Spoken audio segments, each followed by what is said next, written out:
لکه زمونږه نن په دې معاشره کې دقه یو روټین ناروان دی. دا نوجوانان زمونږه د دې نوجوانانو پړونو کې د علماو احترام ختم. زمونږ د دې نوجوانانو پړونو کې د قرآن هغه عظمت او شرافت ختم. زمونږ د نوجوانانو پړونو کې د موز هغه اهمیت ختم. زمونږ د نوجوانانو پړونو کې د مساجدو احترام ختم شو. وجه دا ده چې هغه خلق هغه رفته رفته زمونږ دا نوجوانان د دین نه لرې کوي او د دین نه لرېوالی دا د مسلمان د پاره زوال دی او ذلت دی. د مسلمان ذلت دا دی چې دی د دین نه لرې دی او چې دین سره څومره وابسته یي که نه څومره وابسته یي نو په دنیا کې دغه د مسلمان د پاره د کمال خبره ده. لکه نن دا چې کوم ینګ جنریشن دی که نه اکثر دی اسلام ته او دا چې کوم دیندار خلق تی دی ویسري د پرسوده رسوماتو پیروکاري کوي. پرسوده رسوماتو هغه د پخواني خبرو چې کوم نه هغه تابعداري کوي. حالانکه یاد ساتئ اسلام یو داسې مذهب دی، اسلام یو داسې طریقه ده چې په دنیا کې څومره مسائل پیدا شوي دي یا پیدا کیږي د هغې تمامو حل الله په قرآن مجید کې ذکر کړی دی. د الله پیغمبر په احادیثو کې د هغې حل ذکر کړی دی. نو د دنیا کې د کامیابۍ سبب چې کوم نه هغه سره دا اسلام او قرآن دی. اسلام او قرآن دی. ځکه که یو سړی د قرآن نه او د اسلام نه ځان لرې کوي دی وایي چې زه به کامیاب شم نو دغه انسان کمکل دی، دغه انسان احمق دی، دغه انسان بېوقوف دی. لکه علما ذکر کوي د نبی کریم صلی الله علیه وسلم چې کوم احادیث مبارکه دي د قرآن مجید چې کوم آیتونه دي نو دا غیر مسلمه چې کوم ساینسدانان دي که نه هغه یې رالګي نن څه کوي نن چې کوم نن هغه په دغه کې باندې تجربې کوي ایکسپریمنټس پې کوي او بیا هغه ثابتوي په مختلفو وجوهاتو سره په مختلفو طرقو سره. پوهیږئ نو عرض مې دا کو چې دغه خلق چې کم سی نن زمونږ دا نوجوان نسل دا ینګ جنریشن خصوصا په دې کالجونو په دې یونیورسټو کې هغوی له داسې برین واش کوي چې د اسلام نه رفته رفته چې کم نه هغه لرې کوي. داسې په داسې انداز کې چې موږ ته پته نه لګي او زموږ دا نوجوانان د اسلام نه لرې کېږي. پوهیږئ لکه زه به درته مثال درکم که چېرته زمونږ د یو سټوډنټ نه تپوس وکړي چې واسکو ډ ګاما څوک و څه چلې کړو هغه به درته مکمله هسټري بیان کړي.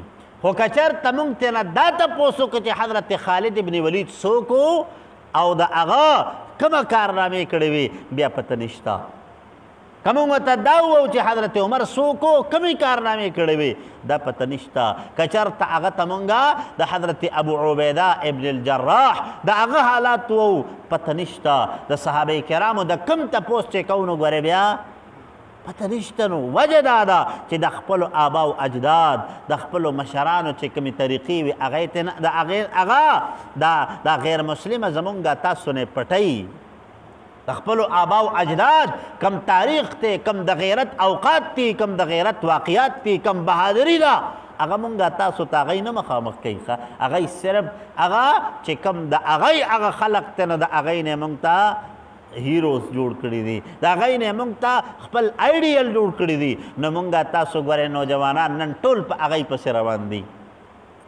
خبره مو دین تراله نو عرض مې دا کو چې دا علی من کذبا وتولا چې تکذیب یې وکړو د راه هدایت او بل وتولا مخې واړو د راه طریقې د هدایت نه د پیغمبر علیه الصلاة والسلام د طریقې نه.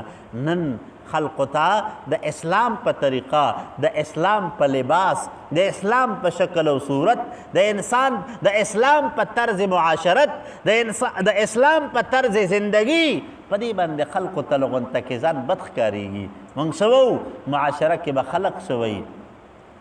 به خلق سوی په خلقو اور لګې چې الله خفه کې.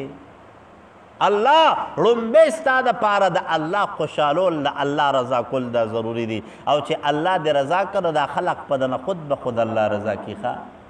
او کچرته الله دې خفه کو اته وایي چې خلق خوشحاله هم که نه نو نه به خلق خوشحاله شي او نه به الله خوشحاله کړي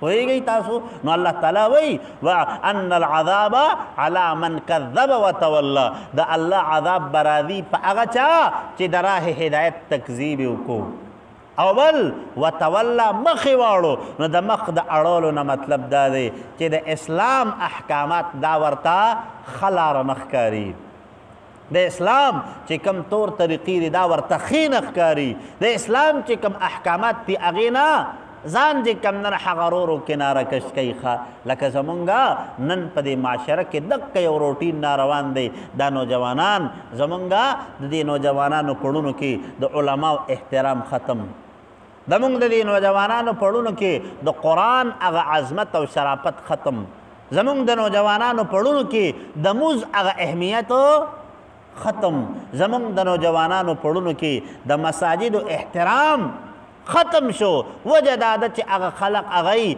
رفته رفته زمونږ دا نوجوانان د دین نه لرې کوي او د دین نه لرېوالی دا د مسلمان د پاره زوال دی او ذلت دی د مسلمان ذلت دا دی چې دی د دین نه لرې دی او چې دین سره څومره وابسته که نه څومره وابسته نو په دنیا کې دغه د مسلمان د پاره د کمال خبره ده صحیح شوه ښه جي